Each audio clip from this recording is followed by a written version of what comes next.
আর এই মোবাইলের ভিতরে সব থেকে শিশুদেরকে সর্বনাশ করেছে এই মুর্শিদাবাদের একটা চ্যানেল আছে পল্লীগ্রাম টিভি না কি বলে, ওই একটা ফচকে ছেলে শফিক, একটা বাচ্চা মেয়ে বাচ্চা ছেলেও মোবাইলে বলছে শফিকের ভিডিও। এই শফিকের ভিডিও মানি কেমন করে মিথ্যা কথা গুছিয়ে বলতে হয় ভিডিওতে শেখা যায়। শফিকের ভিডিও মানি কেমন করে ছোট্ট বয়সে প্রেম ভালোবাসা করে অমুকের মেয়েকে পটিয়ে পাঠিয়ে ঘরে নিয়ে চলে আসতে হয়, শফিকের ভিডিওতে দেখতে পাওয়া যায়। শফিকের ভিডিওতে দেখতে পাওয়া যায় কি করে হারাম জিনিসকে হালাল করতে হয়, এটা দেখতে পাওয়া যায়। কিভাবে দেখতে পাওয়া যায় আরো যে অবৈধ জিনিসকে কিভাবে আরো চাকচিক্য করে বৈধ করা যায়, শফিকের ভিডিওতে পাওয়া যায়। আপনাদের কাছে বিনীত অনুরোধ, আগামী জেনারেশনকে যদি সুস্থ রাখতে চান, আপনার বাচ্চাকে যদি অন্তত কোরআন এবং হাদিস কিছু যদি জানাতে চান, মক্তবের কোরআনটাও যদি শেখাতে চান, অবশ্যই এই পল্লীগ্রাম টিভিকে অবশ্যই আনসাবস্ক্রাইব করে দেন। একদম এদের থেকে দূরে থাকবেন। শফিক নামের ছেলেটা সরকারিভাবে এদের ব্যাপারে ক্লেম করা দরকার, জনস্বাক্ষর দিয়ে এই চ্যানেলের ব্যাপারে অভিযোগ করা দরকার। সমাজটাকে রসাতলে দিয়ে দিচ্ছে, একদম শেষ করে দিচ্ছে এরা। আমাদের বাচ্চাদের কোরআন তেলাওয়াত বা কোরআনের শিক্ষা ব্যবস্থা আর মাত্র 4 থেকে 5 বছর 10 বছর অপেক্ষা করুন, আর থাকবে না। থাকবে না নয়, থাকবে। মানে এই যে সুন্দর পরিবেশ কোরআন শিক্ষা মসজিদে বা মাদ্রাসায়, এই সুন্দর পরিবেশটা থাকবে না। তার সব থেকে বড় সর্বনাশ করেছে আমাদের এই মোবাইল। আর এই মোবাইলের ভিতরে সব থেকে শিশুদেরকে সর্বনাশ করেছে এই মুর্শিদাবাদের একটা চ্যানেল আছে পল্লীগ্রাম টিভি না কি বলে, ওই একটা ফচকে ছেলে শফিক, একটা বাচ্চা মেয়ে বাচ্চা ছেলেও মোবাইলে বলছে শফিকের ভিডিও। এক হচ্ছে মুহাম্মদ সাল্লাল্লাহু আলাইহি ওয়াসাল্লামের দেওয়া বাণী অর্থাৎ হাদিস, এটাকে ইনকার করা বা অমান্য করা। 2, এই যে আল উলামা ওয়ারাসাতুল আম্বিয়া, উলামারা হচ্ছে আম্বিয়াদের ওয়ারিস। বর্তমানে আলেম ওলামাদেরকে যথাযথভাবে সম্মানের জায়গাতে না রাখা আমাদের বর্তমানে অধঃপতনের এই দুটি মূল কারণ। এবার আপনাদেরকে বলছি, আমাদের কিছু কৃতকর্ম কোরআনের সঙ্গে মারাত্মকভাবে সংঘর্ষ, যেগুলো মেনে নেওয়া খুব কঠিন, খুব কঠিন। আল্লাহু আকবার। আপনাকে আমি একটা আয়াতের কথা বলছি। আসলে আমাকে বসেছিলাম যখন একজন বলছিলেন যে আপনার কথা শুধু বিতর্ক হয়, আপনি এই বিতর্কিত কথাবার্তা বলবেন না। এখানে এতগুলো সাইকুল হাদিস বসে আছে, আমার এক পাতা আরবি রিডিং পড়ার ক্ষমতা নেই। হয়তো থুতুনির জোর আছে বলে বক্তব্য রাখছি, এটা ভিন্ন ব্যাপার। আমার ইলমিয়াত খুব বেশি নেই। তা আমি যদি এখন একটা বেলাইনের কথা বলি, আচ্ছা বলুন তো এই মানুষগুলো যারা বসে আছেন ওনারা ধরতে পারবেন কি পারবেন না? পারবেন, বেশ পারবেন, অবশ্যই পারবেন। ইনি তো মুসলিম শরীফের দার্স দেন, আলহামদুলিল্লাহ। আল্লাহ ওনার ইলমে বারাকা দান করুক। আর কোরআনের সঙ্গে আমাদের সংঘর্ষটা কোথায় দেখুন, আপনাদেরকে একটা কথা দেখিয়ে দিই কোরআন থেকে। এক,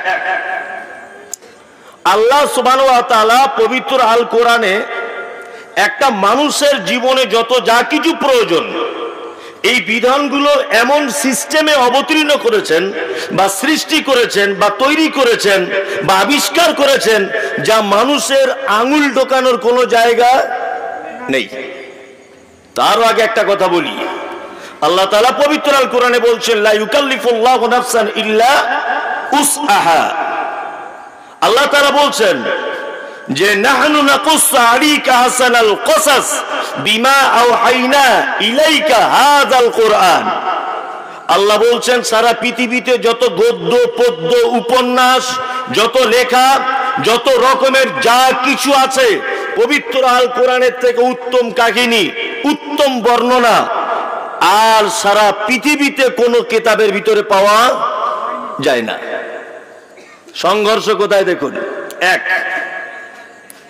আচ্ছা আমরা কমিটিরা দেখবেন, মসজিদের যারা কমিটি, আমরা দেখবেন মসজিদের ইমাম সাহেব চলে যাওয়ার পরে আর একটা ইমাম যখন নির্বাচন করি, তখন আমরা তার অনেক দিকটা লক্ষ্য রাখি।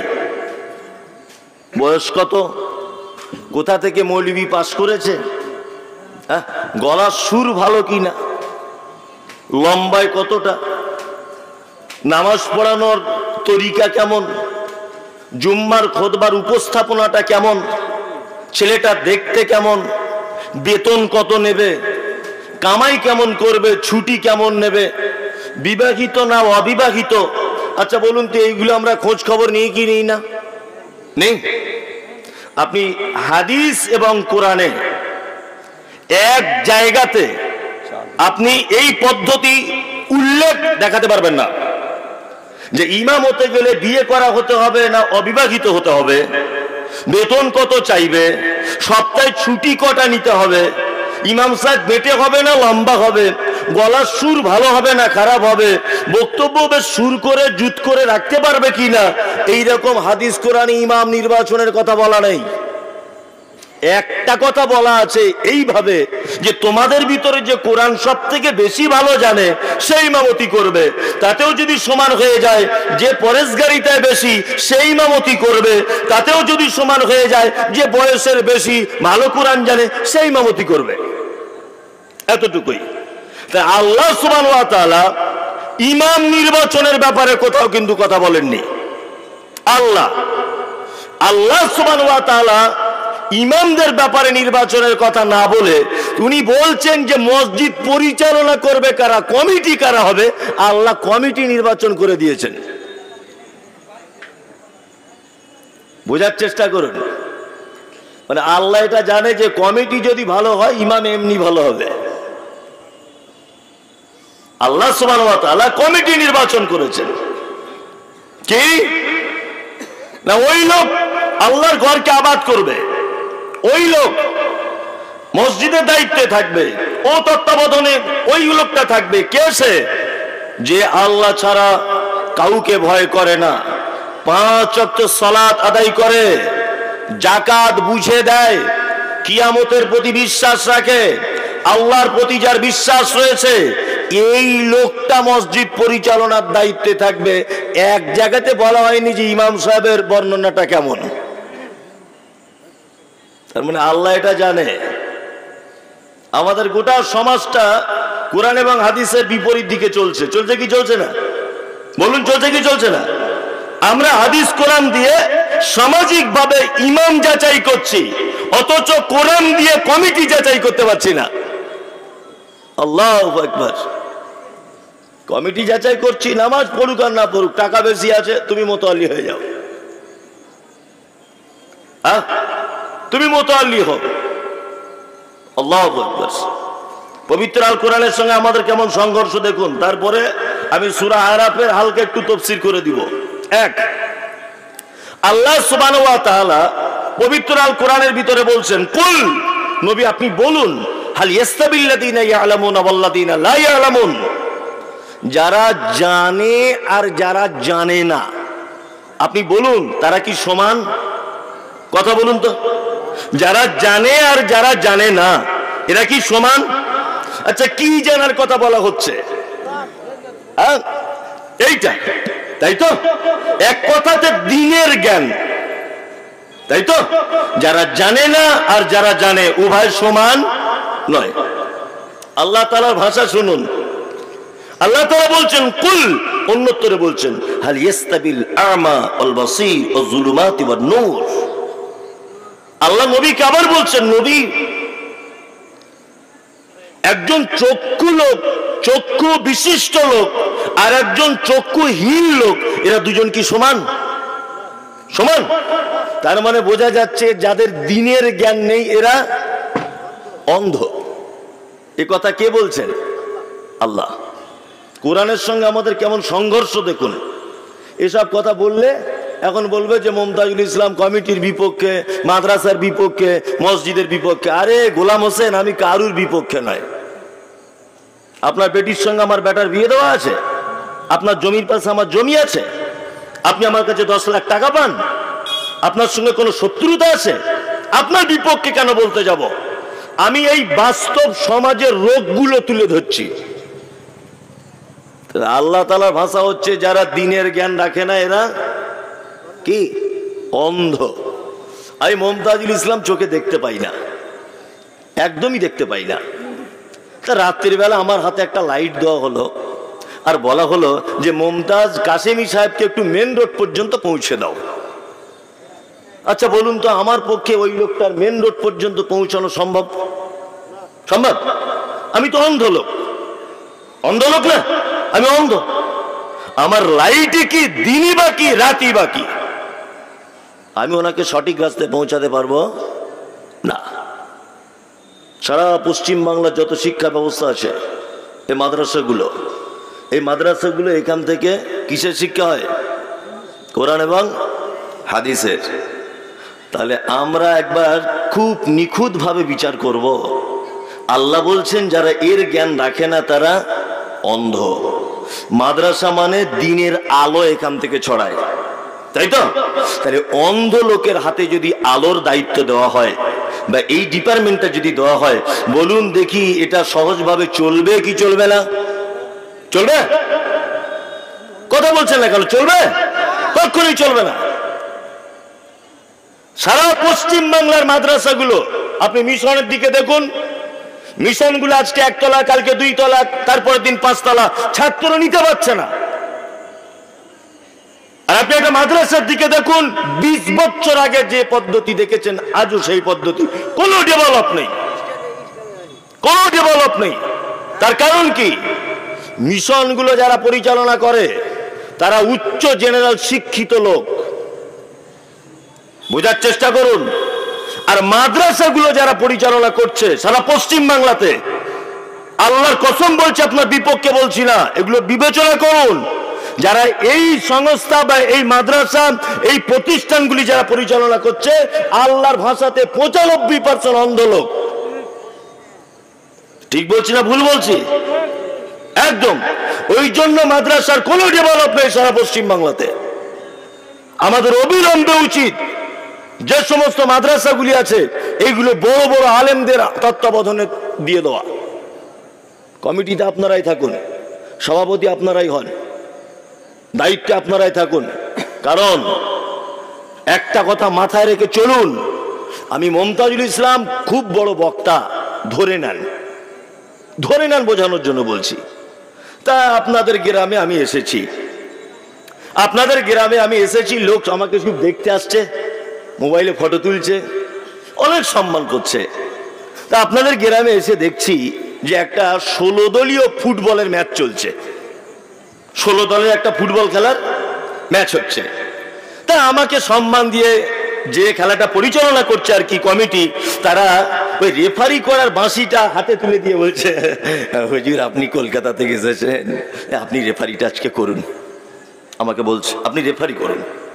আচ্ছা, আমি কিন্তু হ্যান্ডবল কাকে বলে জানি না, কিভাবে থ্রো করতে হয় এই জ্ঞান আমার নেই, অফসাইড কাকে বলে এই জ্ঞান আমার নেই। বোঝার চেষ্টা করুন। তাহলে আমার হাতে যদি সম্মানী ভাবে বাঁশিটা তুলে দেওয়া হয়, ম্যাচ শেষ পর্যন্ত সঠিক পরিচালনা হবে না মাঝখানে 3-4টা লোক মালদা হসপিটালে ভর্তি হয়ে যাবে? কোনটা? হসপিটালে ভর্তি হয়ে যাবে। তার মানে বোঝা গেল আমি মমতাজুল ইসলাম, আমি বক্তা, আমাকে বক্তব্যের কাজে লাগানো উচিত, আমাকে রেফারির কাজে লাগানো যাবে না। তা আপনি যে লাইনের মানুষ, আপনি সেই লাইনের দায়িত্বে থাকুন, সমাজে উন্নতি হবে। আর আপনার লাইন ছাড়া যদি আপনি অন্য লাইনেও যদি দায়িত্ব গ্রহণ করতে চান, তাহলে সারা পৃথিবীর সব থেকে বোকা মানুষ আপনি। এটা আপনাকে বলে দিয়ে গেলাম। আমাকে মাদ্রাসা প্রতিষ্ঠানের লোকেরা কেউ থাকলে বলবে টাকা দিয়ে এনে সর্বনাশ করে দিয়ে চলে গেল। সর্বনাশ নয়, আপনাকে ভাবার জন্য বলে দিলাম, ভাবুন, একদম মনে মনে ভাবুন। আল্লাহু আকবার। আল্লাহ তুমি জাতিকে সঠিকভাবে বোঝার তুমি তৌফিক দান করো, আমিন। সব থেকে বড় কথা হচ্ছে এই যে আমি যদি এখন ডাক্তার হই, তাহলে আমার কাজ হচ্ছে যে রোগীর রোগ নির্ণয় করতে হবে, তাই তো? তা আমি এখন ছোটখাটো একটা সমাজের ডাক্তার, ধর্মীয় ডাক্তার, তাহলে আমার তো এটা লক্ষ্য রাখতে হবে যে রোগীর এখন বর্তমানে কোন কোন অসুস্থ বা কোন কোন রোগগুলো বেশি চাড়া দিয়ে উঠছে, তার তো ট্রিটমেন্ট আগে করতে হবে আমার। এইগুলো আগে ট্রিটমেন্ট করে আপনাদেরকে ঠিক করতে হবে, তবে সমাজে ডেভেলপ আসবে, তার আগে নয়। খুব হুঁশিয়ারি করে চালান সমাজ, যেমন তেমন করে নয়। এইবার আমি আপনাদের সামনে বক্তব্যের মূল পর্ব কোরআন মাজিদ থেকে শুরু করছি, একটা একটা করে বলবো, আপনারা শুনুন। এক, আল্লাহ তাআলা এই সূরাটি 1, 2, 3, 4 যদি সিরিয়ালের দিকে আসেন তাহলে 7 নম্বর সূরা। কত নম্বর? 7 নম্বর। সূরাটির নাম হচ্ছে সূরা আল আরাফ। এই সূরাটি আল্লাহ সুবহানাহু ওয়া তাআলা বেশ প্রথম দিকে কয়েকটি গুরুত্বপূর্ণ কথা বলছেন। আমি সেই গুরুত্বপূর্ণ কথাগুলো বলছি, আল্লাহর বাণীর বাংলা অনুবাদ করে দিচ্ছি। আল্লাহ তাআলা বলছেন আলিফ লাম মিম সাদ। পবিত্র আল কোরআনে 29টি সূরার ভিতরে এই রকম শব্দগুলো এসেছে। আলিফ লাম মিম, তাহা, ইয়াসিন, কফ, কাফ হা আইন সাদ, আলিফ লাম রা, এরকম 29টি সূরার ভিতরে এসেছে এই শব্দগুলো। এর আরবিতে বলা হয় হুরুফে মুকাত্তাত, যার বাংলা অর্থ হচ্ছে বিচ্ছিন্ন অক্ষরমালা। বিচ্ছিন্ন অক্ষরমালা। এগুলোর মানে কি আমি বলতে পারবো না, এ ব্যাপারে বলার আমার রাইট নেই। মুহাম্মদ সাল্লাল্লাহু আলাইহি ওয়াসাল্লাম নিজে পর্যন্ত ব্যাপারে কিছু বলেননি, সাহাবায়ে কিরামগণ বলেননি, তাবিঈগণ বলেননি, কোন মুহাদ্দিসগণ বলেননি। তবে অনেকজন অনেক রকম ভাবে ব্যাখ্যা দিয়েছেন, যেগুলোর একটাও সঠিক নয়। এগুলো সঠিক নয়, এটা মাথায় রাখবেন। কিছু কিছু ব্যাখ্যাতে কেউ কেউ মতামত প্রকাশ করেছে, তবে ভেজালের জায়গায় আমি যাচ্ছি না।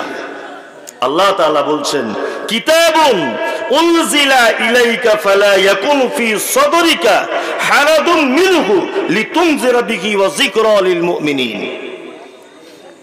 আল্লাহ তাআলা বলছেন, হে মুহাম্মদ সাল্লাল্লাহু আলাইহি ওয়াসাল্লাম, আপনার নিকট কোরআন অবতীর্ণ করা হয়েছে এই কারণে যে এটা আপনি মানুষের কাছে পৌঁছে দিবেন, আর পৌঁছানোর ফলে আপনার ভিতরে পৌঁছানোর জন্য যেন কোনো সংকীর্ণতা যেন কাজ না করে। কোরআন অবতীর্ণ করা হয়েছে কেন? মানুষের কাছে পৌঁছানোর জন্য, এটা নবীকে দায়িত্ব দেওয়া হচ্ছে। তারপরে আবার বলা হচ্ছে যে পবিত্র আল কোরআন এটা পৌঁছানোর ব্যাপারে আপনার মনে যেন কোনো সংকীর্ণতা যেন না থাকে, কোনো ভয় যেন না থাকে।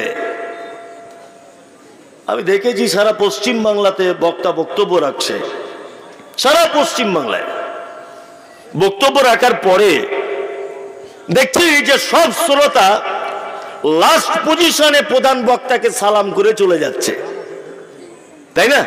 আর খুব সাব্বাস সাব্বাস করছে, আলহামদুলিল্লাহ আপনার মতো বক্তা হয় না। আমাদের ডেটটা দিতে হবে আপনার কাছে। খুব আপ্যায়ন, খুব শ্রদ্ধা, ভালোবাসা দেখাচ্ছে, দেখাচ্ছে না? দেখাচ্ছে। এবার আপনাকে একটা কথা বলছি, মনোযোগ দিয়ে শুনুন। আমাদের নবী মুহাম্মদ সাল্লাল্লাহু আলাইহি ওয়াসাল্লাম মক্কা থেকে মদিনায় চলে গিয়েছিলেন হিজরত করে। মক্কাতে ছিলেন 13টা বছর।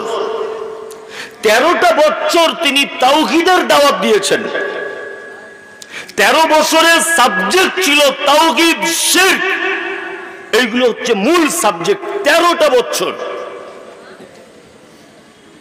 13টা বছর দাওয়াত দেওয়ার পরে কোন একদিনকার ঘটনা, আল্লাহ নবী সাল্লাল্লাহু আলাইহি ওয়াসাল্লাম মিরাজে চলে গেছিলেন।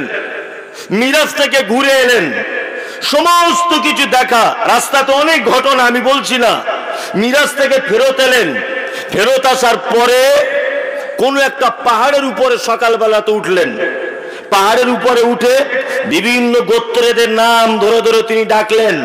ডাকার ফলে বললেন, একটা একটা লোককে, আবু জেহেল, আবু লাহাব, ওনাদের উদ্দেশ্যে বলছেন, বিভিন্ন গোত্রের উদ্দেশ্যে বলছেন, আমি যদি এখন তোমাদেরকে বলি পাহাড়ের অন্য আর এক কিনারায়, অন্য আর এক সাইডে কিছু শত্রু দল তোমাদের উপরে আক্রমণ করবে বলে উৎ পেতে বসে আছে, তোমরা কি এটা মানবে? বলছে মানবো না মানে? আপনি একদম সত্য কথা বলেন, জীবনে মিথ্যা কথা বলেন না। মানবো না মানে অবশ্যই মেনে নিব। তখন আল্লাহ নবী সাল্লাল্লাহু আলাইহি ওয়াসাল্লাম বলছেন, তাহলে এক কাজ করো, আমি গতকাল রাতের বেলা মিরাজে গিয়েছিলাম, এই এই এই এই ঘটনা, 360টা দেব দেবীর পূজা করছে, এগুলো ছেড়ে দাও, আল্লাহ সপ্তম আকাশের উপরে থাকেন। এতদিন পর্যন্ত মক্কার মাটিতে কোন রকমের অসুবিধা হয়নি, কোন রকমের থাকতে অসুবিধা হয়নি। অকথ্য ভাষায় গালিগালাজ দিয়েছে, কিন্তু দেশ ত্যাগ করতে হয়নি। যখনই তিনি কথা বলেছেন আল্লাহ সপ্তম আকাশের উপরে থাকে, তোমরা 360টা দেব দেবীর পূজা অর্চনা করা ছাড়ো, তখনই চরম পর্যায়ের বিরোধিতা পৌঁছে গিয়েছে। এক পর্যায়ে আল্লাহ নবী সাল্লাল্লাহু আলাইহি ওয়াসাল্লাম আবু বকরকে সঙ্গী করে মদিনার দিকে হিজরত করতে লাগলেন। আপনাকে এই কথা বোঝাতে চাইছি যে মুহাম্মদ সাল্লাল্লাহু আলাইহি ওয়াসাল্লাম মক্কাতে কারুর টাকা জোর করে লুট করে নিয়েছিলেন বলে মক্কা থেকে তাড়িয়ে দেওয়া হয়নি। কারো জমি জোর করে দখল করেছিলেন বলে মক্কা থেকে পালিয়ে যেতে হয়নি। কোন মানুষকে কটু কথা, অকথ্য ভাষায় গালিগালাজ দিয়েছেন বলে পারিবারিক অশান্তি, রাজনৈতিক অশান্তি, এই কারণে মক্কা ছাড়তে হয়নি।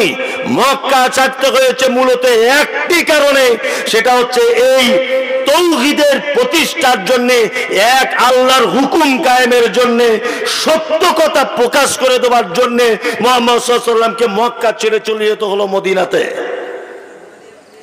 আল্লাহ তাআলা পবিত্র আল কোরআনে কথা বলছেন, অদ্দু লাউ তুদহিনু ফায়ুদহিনুন।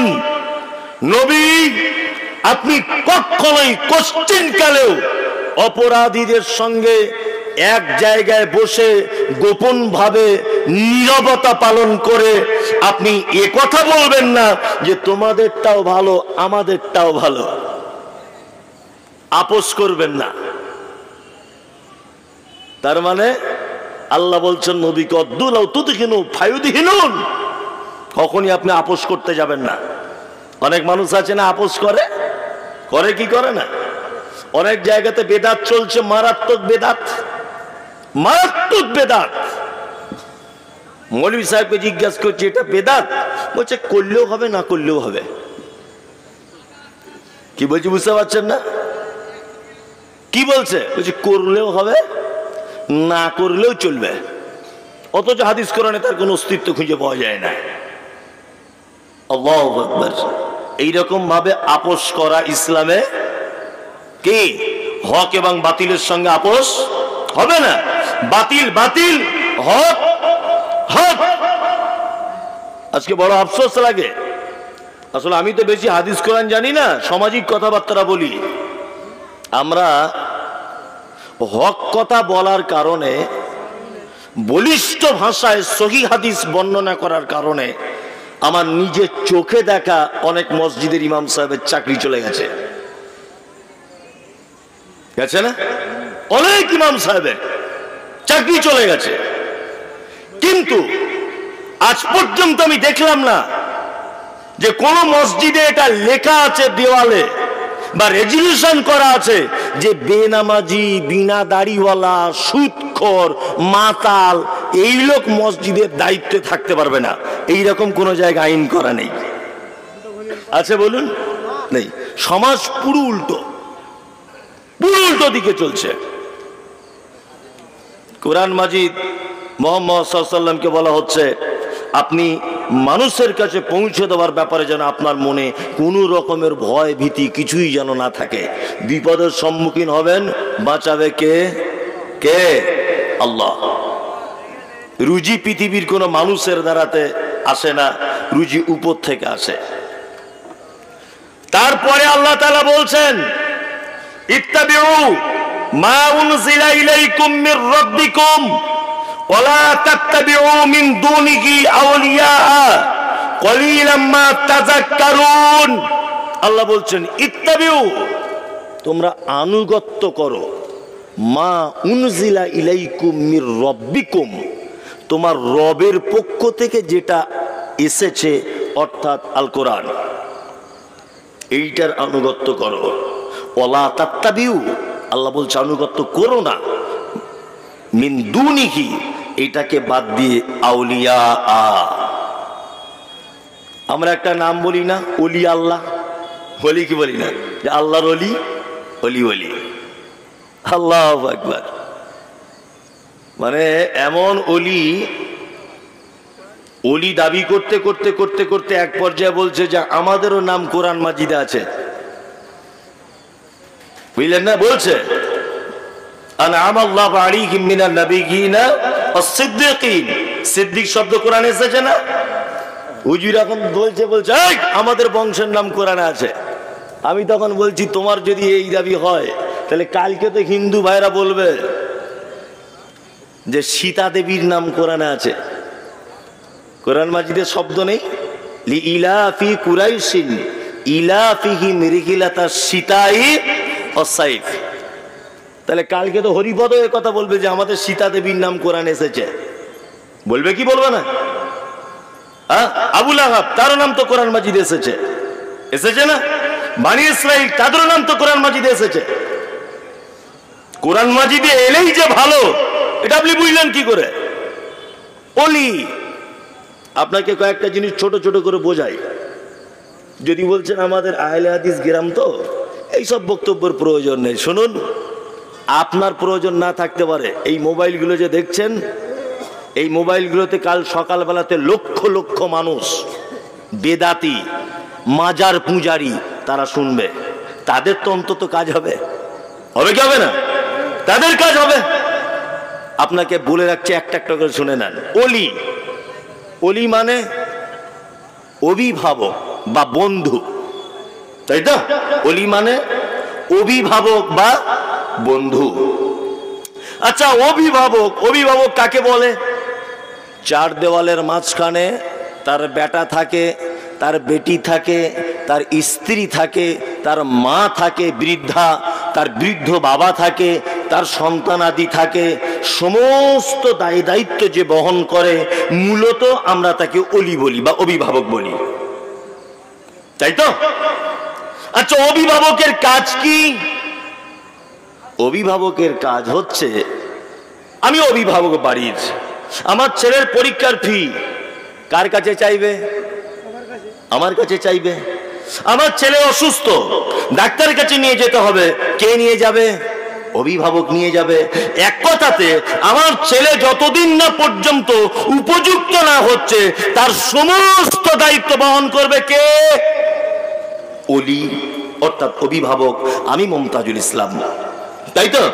আল্লাহ তাআলা বলছেন ওয়ালা তাত্তাবিউ, তোমরা একেবারেই আনুগত্য করো না, মিন দুনিহি আউলিয়া, আমাকে ছাড়া, কোরআন মাজিদ ছাড়া, আমার নবীকে ছাড়া আউলিয়া অন্য কোন অভিভাবককে। মুসলমানদের ভিতরে কিছু মানুষ আছে না এখনো আল্লাহ ছাড়া অন্য অভিভাবকের কাছে যায়? যায় কি যায় না? যায়। কত অভিভাবক দেখবেন। আর আমাদের কাছে আল্লাহর ওলি হওয়ার ব্যাখ্যা কেমন করে দিয়েছে জানেন?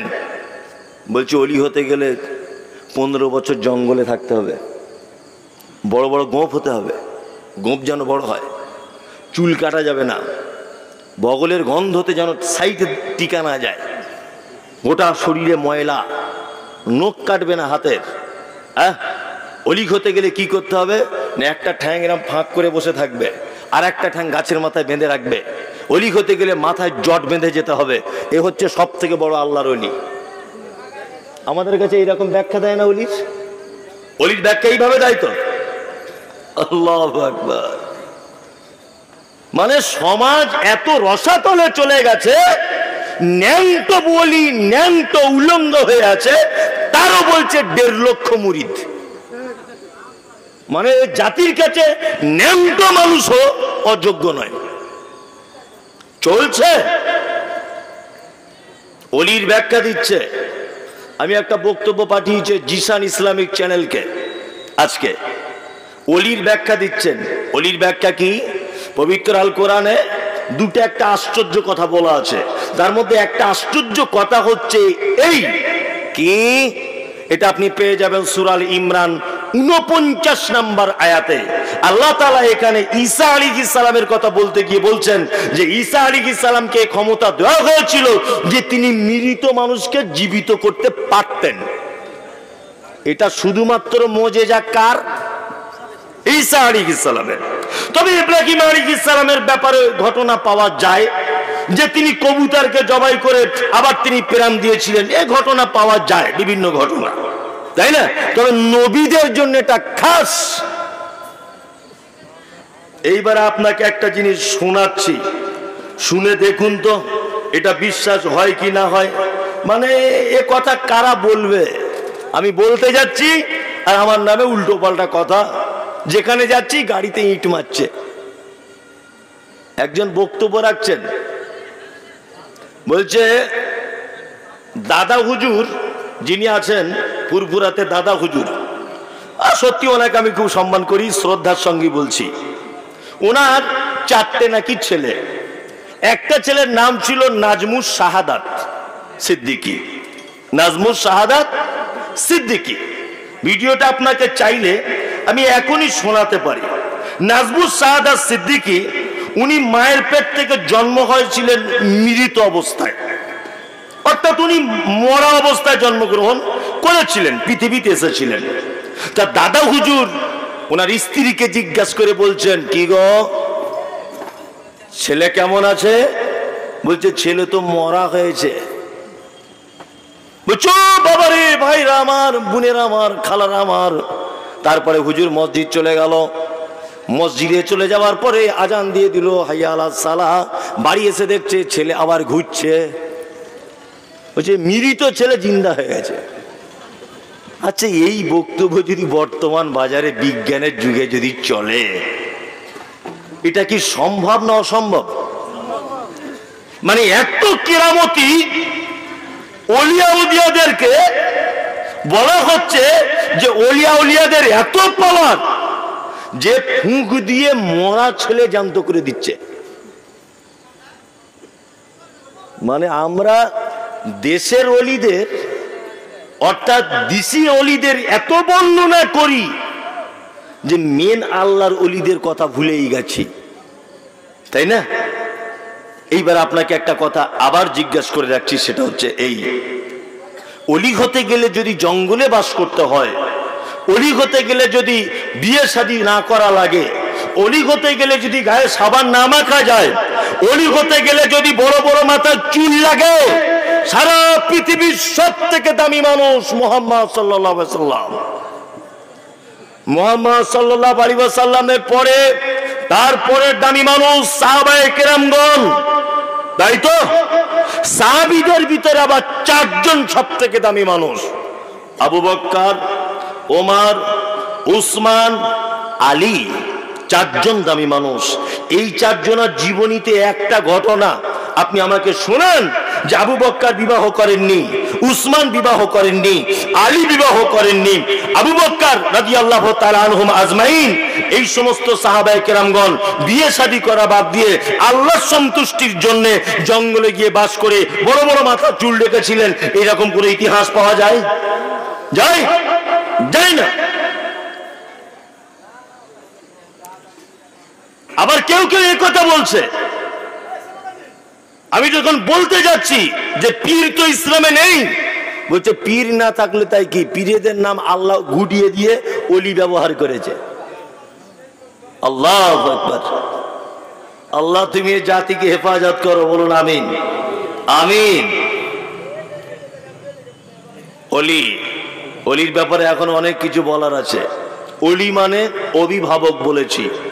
অভিভাবক মানে, অভিভাবক হচ্ছে সেই যে বিপদ থেকে বাঁচায়, আমি আমার ছেলেকে বিপদ থেকে বাঁচাতে পারবো। বিপদ কেমন না, এইখানে দাউ দাউ করে আগুন জ্বলছে, আমি আমার ছেলেকে অনেক সময় হাত ধরে আটকে রাখবো। রাখবো কি রাখবো না? যাই তুই আগুনে পড়ে যাবি, ওখানে যাস না, তাই তো? এটা আমি করব। এখানে পুকুর, আমার বাচ্চা ছেলেকে আমি আটকে রাখবো, এই পুকুরে পড়ে যাবি, ডুবে মারা যাবি, এটা আমি করব কি করব না? করব। কিন্তু বর্তমান বাজারে আল্লাহ তাআলা পবিত্র আল কোরআনে যা বলেছেন তার বিপরীত। আল্লাহ বলছেন ওয়ালা তাত্তাবিউ মিন দুনিহি আউলিয়া, কখনোই আনুগত্য করো না অন্য কোন অভিভাবকের কাছে, তাদের আনুগত্য করতে যেও না। বর্তমান বাজারে কিছু মানুষ বিপদ থেকে বাঁচার জন্য অন্য অভিভাবকদের কাছে যাচ্ছে কি যাচ্ছে না? যাচ্ছে, মারাত্মক ভাবে যাচ্ছে, মারাত্মক ভাবে। আসলে যার কাছে যাচ্ছে সে যখন বিপদে পড়ে সে কার কাছে যায়? আল্লাহু আকবার। সে চায় কার কাছে? আল্লাহর কাছে চায়। আমরাও চাইবো কোন বিপদের সম্মুখীন হলে কার কাছে? আল্লাহর কাছে চাইবো। বলছি ওলি আল্লাহরা আমাদেরকে বাঁচিয়ে দেবে। আল্লাহু আকবার। পৃথিবীর কেউ বাঁচাতে পারবে? পারবে না। আমাদের নবী মুহাম্মদ সাল্লাল্লাহু আলাইহি ওয়াসাল্লাম ইব্রাহিম আলাইহিস সালামের বাপের ব্যাপারে বর্ণনা দিতে গিয়ে তিনি বলেছেন যে কিয়ামতের মাঠে ইব্রাহিম আলাইহিস সালাম ওনার বাপকে দেখতে পাবেন মলিন অবস্থা, নোংরা মাখা অবস্থাতে ওনার বাপ দাঁড়িয়ে থাকবেন। তখন ইব্রাহিম আলাইহিস সালাম বলবেন, আব্বা আপনাকে বলেছিলাম আমাকে নবী বলে মেনে নিতে, আপনাকে বলেছিলাম আমার আনুগত্য, আমার কথা মতো চলতে, আপনি আমার কথা শোনেননি। তখন ইব্রাহিম আলাইহিস সালামের বাপ বলবেন যে বেটা আজকে থেকে আমি তোর কথা মতোই চলবো। তখন ইব্রাহিম আলাইহিস সালাম বলবেন আজকাল চলে কোনো লাভ হবে না। তখন ইব্রাহিম আলাইহিস সালাম আল্লাহকে বলবেন, আল্লাহ তুমি তো আমাকে বলেছো ইব্রাহিম তোমাকে জীবনে কোনোদিন অপমান করব না, এর থেকে বড় অপমান আর কিছু হতে পারে? যে আমার সামনে আমার আব্বা বিপদের সম্মুখীন, এর থেকে বড় আর কিছুই হতে পারে না। ইব্রাহিম আলাইহিস সালাম বলছেন আমি দেখতে পাচ্ছি আমার আব্বাকে ফেরেশতারা পায়ে লাঠি মেরে মেরে জাহান্নামের দিকে নিয়ে যাচ্ছে। ইব্রাহিম আলাইহিস সালামকে আল্লাহ সুবহানাহু ওয়া তাআলা বলছেন ইব্রাহিম তোমার আব্বা সে ঈমান আনেনি। ইব্রাহিম আলাইহিস সালাম দেখতে পাচ্ছেন একটা প্রাণীতে রূপান্তরিত হয়ে ওর আব্বাকে জাহান্নামের ভিতরে নিয়ে যাওয়া হচ্ছে। প্রাণীতে কেন রূপ দেওয়া হলো? যাতে ইব্রাহিম আলাইহিস সালাম কষ্ট না পায় নিজের বাপের আকৃতি দেখে, এই কারণে ভিন্ন একটা প্রাণীতে তাকে রূপান্তরিত করে দেওয়া হলো। আপনাকে যে ঘটনা থেকে শিক্ষা দিতে চাইছি সেটা হচ্ছে এই, সারা পৃথিবীর দ্বিতীয় দামি মানুষ হযরত ইব্রাহিম আলাইহিস সালাম, সারা পৃথিবীর দ্বিতীয় দামি মানুষ ইব্রাহিম আলাইহিস সালাম। প্রত্যেক নামাজে, প্রত্যেক নামাজি আপনি যখন দ্বিতীয় রেখাতে পড়েন আল্লাহুম্মা সাল্লি আলা মুহাম্মাদ, আল্লাহ তুমি মুহাম্মাদের উপরে শান্তি বর্ষণ করো, ওয়া আলা আলি মুহাম্মাদ, মুহাম্মাদের পরিবারের উপরে শান্তি বর্ষণ করো, কামা সাল্লাইতা আলা ইব্রাহিম, যেমন তুমি শান্তি বর্ষণ করেছিলে ইব্রাহিমের উপরে, ওয়া আলা আলি ইব্রাহিম, এবং ইব্রাহিমের পরিবারের উপরে। ইব্রাহিম আলাইহিস সালাম পৃথিবীতে যত নবী এসেছেন কোন নবীর আজ পর্যন্ত কোন সুন্নত টিকে নেই, তবে ইব্রাহিম ইসমাইল বাপ বেটা এদের সুন্নত আজও কিছু আছে। খাতনা দেওয়ার সুন্নত জারি আছে, আজও আপনার কুরবানির সুন্নত জারি আছে, আছে না নেই? আছে। আজও পর্যন্ত সালাত আদায় করতে গেলে ইব্রাহিম আলাইহিস সালামের নাম নিতে হয়, হয় কি হয় না? তার মানে সিরিয়ালের দিক দিয়ে পৃথিবীর সবথেকে দামি মানুষ মুহাম্মদ সাল্লাল্লাহু আলাইহি ওয়াসাল্লাম, পৃথিবীর দ্বিতীয় দামি মানুষ ইব্রাহিম আলাইহিস সালাম। ইব্রাহিম আলাইহিস সালামের মতো একজন বিখ্যাত নবী নিজের আব্বাকে বাঁচাতে পারছেন না, ফেরেশতাদেরকে দেখছেন লাঠি মারতে মারতে তার আব্বাকে জাহান্নামের ভিতরে নিক্ষেপ করা হচ্ছে। আর এ হুজুর বলছে, এ ওলি বলছে যে আমি এই চাদরটা দিচ্ছি, চাদরে যারা হাত দিয়ে দিবে জান্নাতের দায়িত্ব আমার। কত বড় মিথ্যাবাদী, কত বড় মিথ্যাবাদী! আল্লাহু আকবার।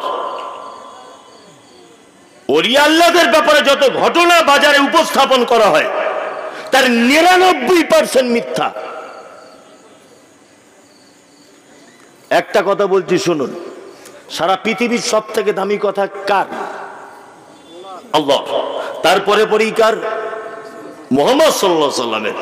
মুহাম্মদ সাল্লাল্লাহু আলাইহি ওয়াসাল্লামের কথাও আবার দুটো ভাগে বিভক্ত, অনেক ভাগে বিভক্ত, দুটি সহজ ভাগে বিভক্ত যেটা আপনাদের জানা। একটা হচ্ছে সহিহ, একটা হচ্ছে জয়ীফ। তার মানে মুহাম্মদ সাল্লাল্লাহু আলাইহি ওয়াসাল্লামের কথাতেও জয়ীফ, দুর্বল কথা পাওয়া যায়। যায় কি যায় না? যায়। অথচ ওলি আল্লাহদের ব্যাপারে সব কথা সহিহ জয়ীফের ব্যাপার নেই, এক ধার থেকে বলতে শুরু করে দিল সব সহিহ। হয় কি করে? জি, ও আচ্ছা, এইগুলো বর্ণনা কারণে, রাবির কারণে, এগুলো তো আপনারা সবাই জানেন। আমি ও কথা বলছি না, আমি ওই দিকে যাইনি। আমি এটা বোঝাতে চাইছি যে হাদিস বলে যে চালানো হয়, অর্থাৎ মুহাম্মদ সাল্লাল্লাহু আলাইহি ওয়াসাল্লামের কথা বলে কি চালানো হয়, সেইগুলো বর্তমানে জয়ীফ প্রমাণ হচ্ছে রাবির দুর্বলতার কারণে। তাই তো, বর্ণনা ঠিকঠাক না পাবার কারণে।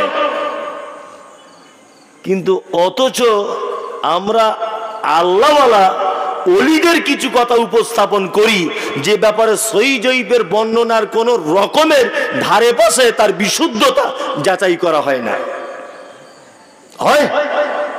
হয় না। আল্লাহ, তুমি জাতিকে এই মারাত্মক একটা মানে ফিতনা থেকে, এই সমস্ত ব্যাপারগুলো থেকে তুমি আমাদেরকে বাঁচিয়ে নাও, আমিন। আল্লাহ সুবহানাহু ওয়া তাআলা পবিত্র কোরআনে তার পরের একটি আয়াতে তিনি বলছেন এ কথা। কি বলছেন? আল্লাহ তাআলা বলছেন, ওয়াকাম মিন ক্বরিয়াতিন আহলাকনাহা ফাজাআহা বাসুনা বায়াতান আও হুম কাইলুন। আল্লাহ তাআলা বলছেন, কত জনপদ কি না আমি ধ্বংস করেছি, ফলে আমার শাস্তি তাদের উপর রাত্রিকালে ঘুমন্ত অবস্থায় এসেছে, বা কখনো কখনো দুপুর বেলাতেও চলে এসেছে। দেখুন, উপরের কথাটা যদি না টিকাতে পারেন, অর্থাৎ আল্লাহ সুবহানাহু ওয়া তাআলা ছাড়া অন্য কাউকে যদি অভিভাবক রূপে যদি মান্যতা দেন, তাহলে আল্লাহ সুবহানাহু ওয়া তাআলা বলছেন অনেক জনপদকে আমি ধ্বংস করে দিয়েছি, তাদের উপরে আযাব এসেছে। কখন? তারা যখন ঘুমিয়েছিল রাতের বেলা। আবার কখন আযাব এসেছে? না, আযাব এসেছে তারা যখন দুপুর বেলা বিশ্রামরত অবস্থায় থাকত। সারা পৃথিবীতে অনেক আযাবের কথা পবিত্র আল কোরআনের ভিতরে বর্ণনা পাওয়া যায়। তার মধ্যে একটা দুটো আপনাদেরকে বর্ণনার কথা বলি। আল্লাহ সুবহানাহু ওয়া তাআলা পবিত্র আল কোরআনে একটা কথা বলছেন, এটা আপনারা জানেন যে আদ আর সামুদ এটা দুটো জাতি ছিল, তাই না? তাদের কাছে নবী পাঠানো হয়েছিল, পাঠানো হয়নি? পাঠানো হয়েছিল। তারা তাদের নবীর সঙ্গে অসৎ ব্যবহার করেছে, তারা তাদের নবীকে মান্যতা দিতে পারেনি। মান্যতা দিতে পারেনি বলে তারা অন্য অভিভাবককে অভিভাবক রূপে মেনে নিয়েছিল বলে তাদের উপরে আযাব চলে এসেছে। আল্লাহ তাআলা বলছেন, ফাআম্মা সামুদ ফাউহলিকু বিত্তাগিয়া। আর সামুদ তাদেরকে ধ্বংস করা হয়েছিল এক ভয়ঙ্কর আওয়াজ দ্বারা, বিকট আওয়াজ। সামুদ সম্প্রদায়কে একটা আচানক মারাত্মক আল্লাহর আযাব, মানে কি বলবো আপনার, আওয়াজের মাধ্যমে তাদেরকে কি করা হয়েছিল? ধ্বংস করে দেওয়া হয়েছিল। আল্লাহ সুবহানাহু ওয়া তাআলা বলছেন, ওয়া আম্মা আদুন ফাউহলিকু বিরিহিন সারসারিন আতিয়া। আর আদ সম্প্রদায়কে তাদেরকে প্রচন্ড একটা ঝোড়ো হাওয়া দিয়ে তাদেরকে ধ্বংস করে দেওয়া হয়েছিল। ঝোড়ো হাওয়া চলেছিল কতদিন?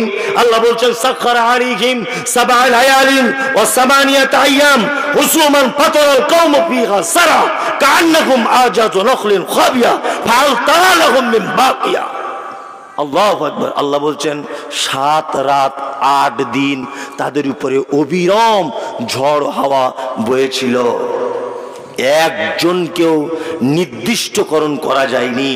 তাদেরকে দেখতে পাওয়া গেছিল যেমন খাজুরের ছিলকানি, খাজুরের গাছ বা কিছু যেমন ঝোড় হাওয়াতে মানে উড়ে যেমন চলে যায়, বা খাজুর খাওয়ার পরে তার আঁঠিগুলো যেমন ফেলে দেওয়া হয়, তার যেমন কোনো অস্তিত্ব খুঁজে পাওয়া যায় না। আল্লাহ তাআলা বলছেন আদ এবং সামুদকে আমি কি করেছিলাম? তাদেরকে ধ্বংস করে দিয়েছিলাম আমার আযাব দিয়ে। আযাবের কারণ কি ছিল? আল্লাহ তাআলা বলছেন ফাসাউ রাসূল রাব্বিহিম ফাআখাযাহুম আখযাতার রাবিয়া। একটাই তার কারণ, তারা আমার রাসূলদেরকে অপমান করেছিল।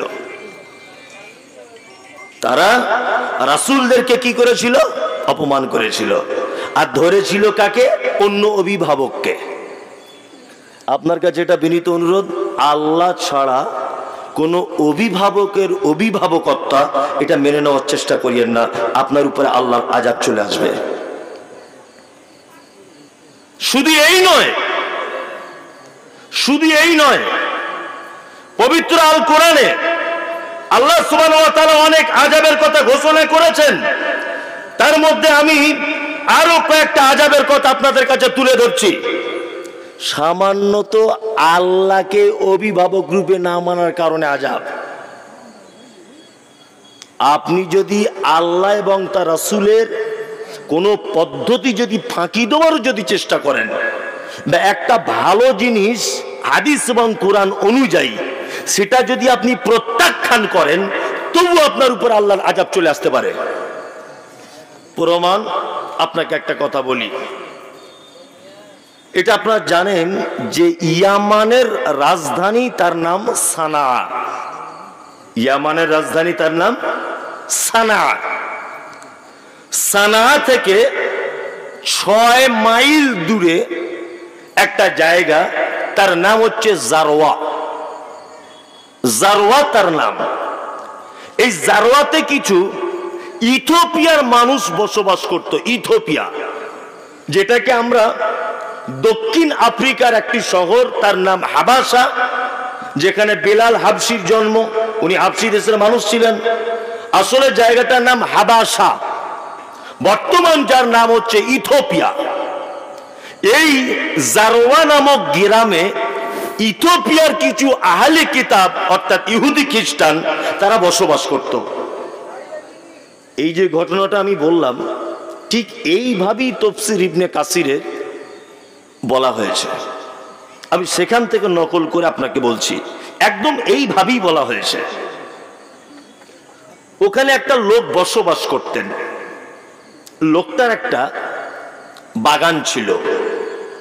সেই বাগানটার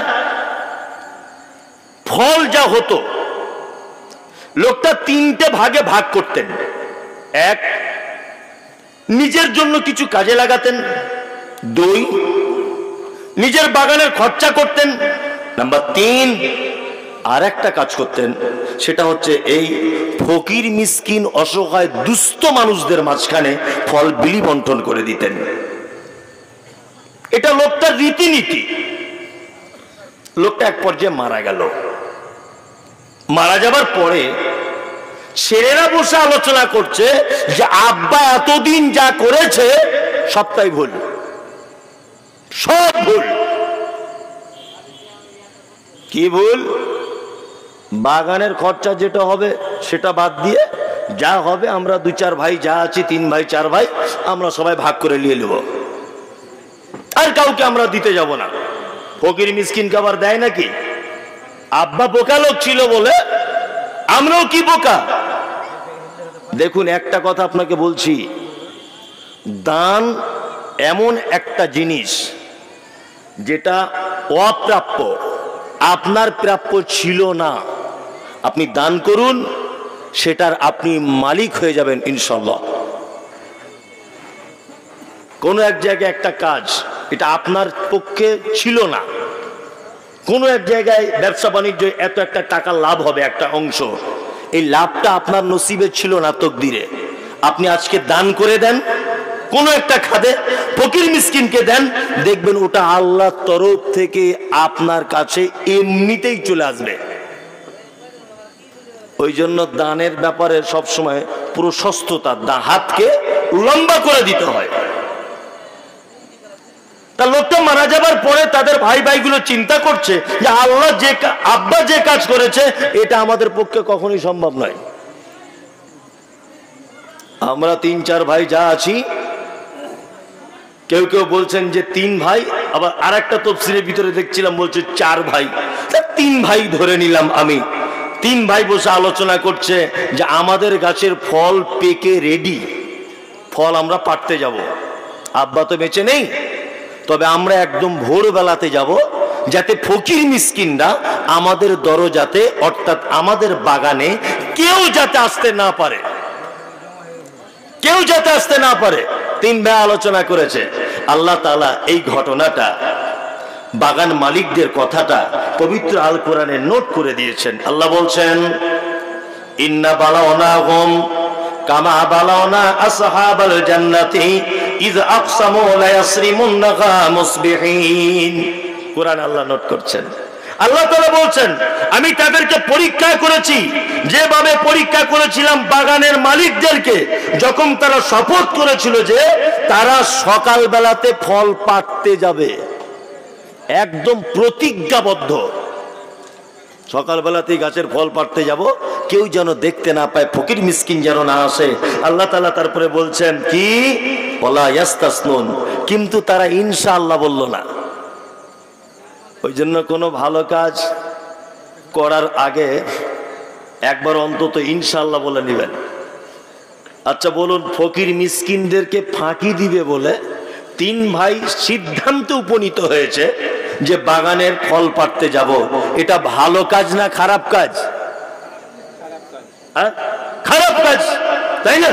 তাহলে খারাপ কাজের উদ্দেশ্যে যাচ্ছে, কাজ ভালো, বাগান বৈধ, অথচ ভিতরের উদ্দেশ্য খারাপ।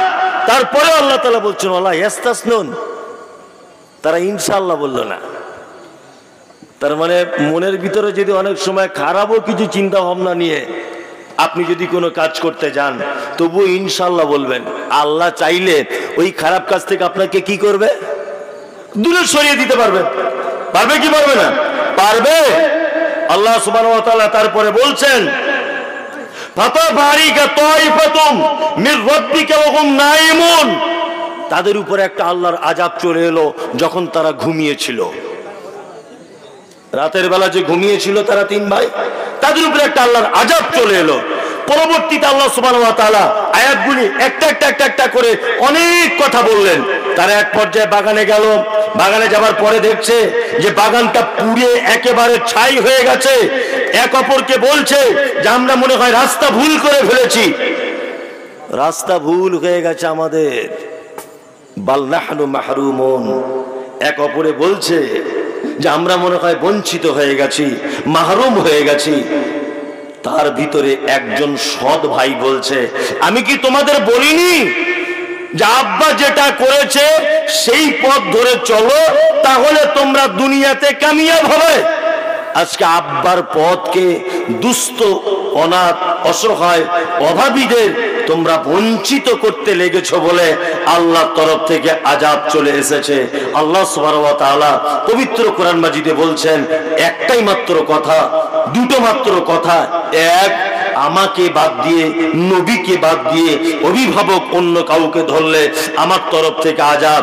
2, আমার সৃষ্টির ভিতরে যারা আমার নিয়ামতের ভিতরে ভরপুর, তারপরেও পৃথিবীর মানুষের কাছে বঞ্চিত, লাঞ্ছিত, এদেরকেও যদি তোমরা ফাঁকি দিতে চাও, তাহলে তোমাদের উপরে আল্লাহর আযাব চলে আসবে, যেমন ওই উদ্যান ওয়ালাদের উপরে আল্লাহর আযাব এসেছিল।